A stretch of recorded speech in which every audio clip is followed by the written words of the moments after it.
Assalamualaikum warahmatullahi wabarakatuh. Di sini, kami dari kelompok 2 akan mempresentasikan arti pendidikan dan batas-batas pendidikan. Yang beranggotakan saya, Seviana Zahra, dan kedua teman saya yaitu Trifosa Mariani dan Naomi Catur Aksoro. Yang pertama, arti pendidikan secara umum. Secara umum, pendidikan adalah aktivitas dan usaha manusia untuk meningkatkan kepribadiannya dengan jalan membina potensi-potensi pribadinya, yaitu rohani yang terdiri dari pikir, karsa, rasa, cipta, dan budi nurani, serta jasmani yang terdiri dari panca indera dan keterampilan-keterampilan. Selanjutnya, arti pendidikan menurut beberapa ahli. Pertama, menurut Frederick J. McDonald, pendidikan adalah suatu proses atau kegiatan yang diarahkan untuk merubah tabiat atau behavior manusia.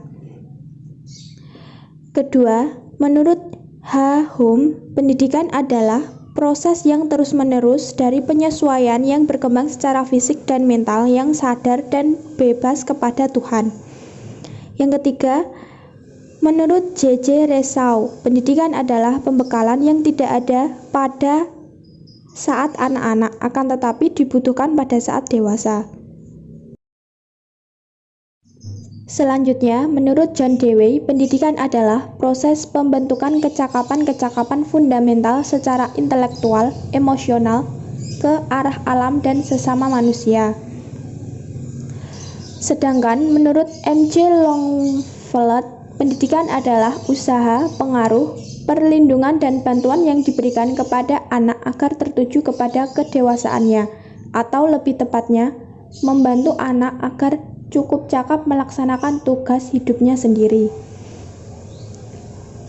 Menurut Thomson, pendidikan adalah pengaruh lingkungan terhadap individu untuk menghasilkan perubahan-perubahan yang tetap dalam kebiasaan perilaku, pikiran, dan sifatnya. Selanjutnya, arti pendidikan menurut Ki Hajar Dewantara. Pendidikan adalah daya upaya untuk memajukan budi pekerti, pikiran, serta jasmani anak agar dapat memajukan kesempurnaan hidup, yaitu hidup dan menghidupkan anak yang selaras dengan alam dan masyarakatnya. Menurut Ahmad D. Marimba, pendidikan adalah bimbingan secara sadar oleh si pendidik terhadap perkembangan jasmani dan rohani si terdidik menuju terbentuknya kepribadian yang utama. Sedangkan menurut Insan Kamil, pendidikan adalah usaha sadar yang sistematis dalam mengembangkan seluruh potensi yang ada dalam diri manusia untuk menjadi manusia yang seutuhnya. Selanjutnya akan disampaikan oleh Saudari Fosa. Unsur-unsur secara esensial yang tercantum dalam pengertian pendidikan meliputi 1. Dalam pendidikan terkandung pembinaan, pengembangan, peningkatan, serta tujuan. Kedua, dalam pendidikan terjalin hubungan antara dua pihak, yaitu pendidik dan peserta didik. Ketiga, pendidikan adalah proses sepanjang hayat, bertumbuh pada keyakinan bahwa pendidikan itu tidak identik dengan persekolahan, tapi merupakan sesuatu proses berkesinambungan yang berlangsung sepanjang hidup. Keempat, aktivitas pendidikan berlangsung dalam berbagai lingkungan, baik dalam lingkup keluarga, sekolah, maupun masyarakat. Manfaat pendidikan. Manfaat pendidikan tidak hanya sebatas mendapat ilmu, melainkan banyak manfaat di antaranya. 1. Membentuk pribadi-pribadi yang beriman dan bertakwa kepada Tuhan Yang Maha Esa. Kedua, membentuk tenaga pembangunan yang ahli dan terampil. Ketiga, melestarikan nilai-nilai. Keempat, mengembangkan nilai-nilai. Kelima, merupakan jembatan masa lampau, masa kini, dan masa depan. Unsur-unsur yang terdapat dalam pendidikan meliputi proses pendidikan yang melibatkan banyak hal, di antaranya 1. Subjek yang dibimbing atau peserta didik. Peserta didik adalah subjek atau pribadi yang otonom yang ingin diakui keberadaannya. Selaku pribadi yang memiliki ciri khas dan otonomi, ia ingin mengembangkan diri atau mendidik diri secara terus-menerus guna memecahkan masalah-masalah hidup yang dijumpai sepanjang hidupnya. Kedua, orang yang membimbing atau pendidik. Pendidik ialah orang yang bertanggung jawab terhadap pelaksanaan pendidikan dengan sasaran peserta didik. Ketiga, interaksi antara peserta didik dengan pendidik atau interaksi edukatif. Interaksi ini adalah komunikasi timbal balik antara peserta didik dengan pendidik yang terarah kepada tujuan pendidikan. Keempat, ke arah mana bimbingan ditujukan atau tujuan pendidikan. Tujuan pendidikan diarahkan kepada peserta didik. Peserta didik akan dididik menjadi manusia yang sempurna hidupnya. Maksud dari kata sempurna hidupnya yaitu dengan kehidupan dan penghidupan manusia yang selaras dengan alam dan masyarakat. Selain itu, peserta didik akan dibentuk untuk menjadi makhluk aktif dan kreatif.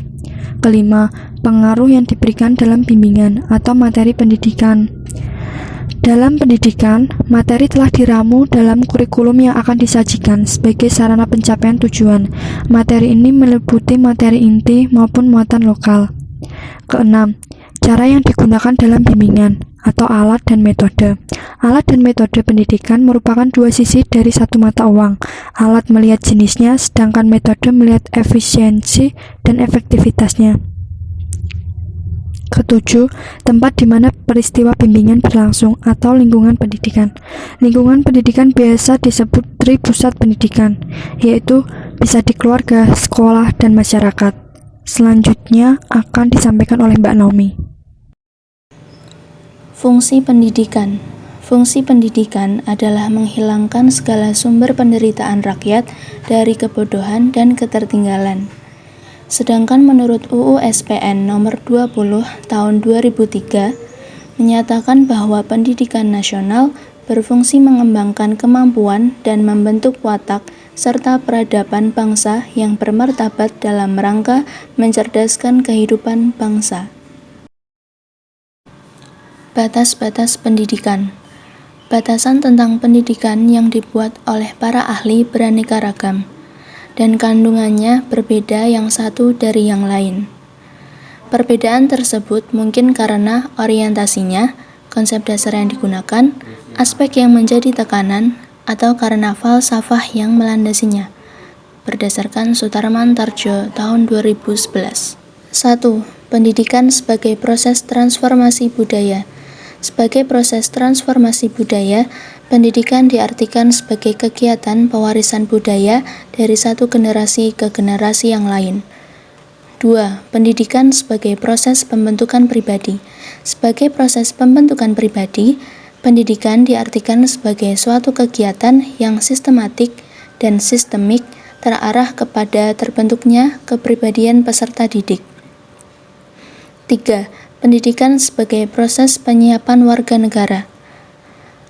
Pendidikan sebagai penyiapan warga negara diartikan sebagai suatu kegiatan yang terencana untuk membekali peserta didik agar menjadi warga negara yang baik. 4. Pendidikan sebagai penyimpanan tenaga kerja. Pendidikan sebagai penyimpanan tenaga kerja diartikan sebagai kegiatan membimbing peserta didik sehingga memiliki bekal dasar untuk bekerja. Tiap proses dalam pendidikan memiliki berbagai keterbatasan, yaitu 1. Batas-batas pendidikan pada peserta didik. Peserta didik sebagai manusia memiliki banyak perbedaan, sehingga dapat membatasi kelangsungan hasil pendidikan. Jadi, pendidik harus mencari metode pembelajaran supaya dapat berkembang secara optimal. 2. Batas-batas pendidikan pada pendidik. Sebagai manusia, pendidik juga memiliki keterbatasan. Keterbatasan di sini ada yang bisa ditolerir, ada yang tidak bisa ditolerir. Keterbatasan yang dapat ditolerir ialah apabila keterbatasan itu menyebabkan tidak dapat terwujudnya interaksi antara pendidik dan peserta didik, serta pendidik yang bermoral termasuk yang tidak dapat ditolerir, karena pendidikan pada dasarnya adalah usaha yang dilandasi moral. 3. Batas-batas pendidikan dalam lingkungan dan sarana pendidikan. Lingkungan dan sarana pendidikan merupakan sumber yang dapat menentukan kualitas dan berlangsungnya usaha pendidikan. Lingkungan dan sarana yang tidak memadai akan menghambat berlangsungnya proses pendidikan. Di sini pendidik harus lebih kreatif dengan memanfaatkan alam sekitar sebagai sumber proses pembelajaran. Berdasarkan Sutarman Tarjo tahun 2011. Berikut ini adalah referensi link yang kami dapatkan sehingga kami dapat menyusun materi arti pendidikan dan batas-batas pendidikan. Demikianlah video presentasi dari kami kelompok 2, materi arti pendidikan dan batas-batas pendidikan. Apabila ada yang ingin ditanyakan, silakan bertanya pada saat presentasi. Sekian dari kami, bila ada kesalahan mohon dimaafkan. Wassalamualaikum warahmatullahi wabarakatuh. Terima kasih.